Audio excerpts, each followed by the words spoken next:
Hello all, I'm with the recent product update, and today it is a very useful tool for the media websites.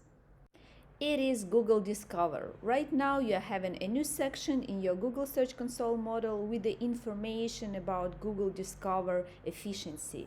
What pages are present in Google Discover, how often they are present, how many of the pages from your website are present, and a lot of interesting information.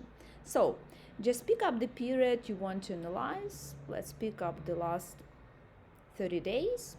And you are getting the pages which are shown in Google Discover over the given period of time, the pages which are shown for more than 2 days in Google Discover, how many pages are shown in Google Discover per day, and you see the dynamics of this criteria. Then pages count per day, the number of pages by days of the week. You're having the working days and the weekends, and you are able to analyze the number of pages visited in Google Discover. Then you are getting the impressions, the clicks with the CTR, which is also very vivid. And you will have a separate data table, Discover pages.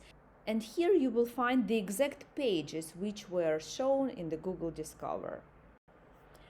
So pretty small update today, but very handy for the media websites. Use it to the full.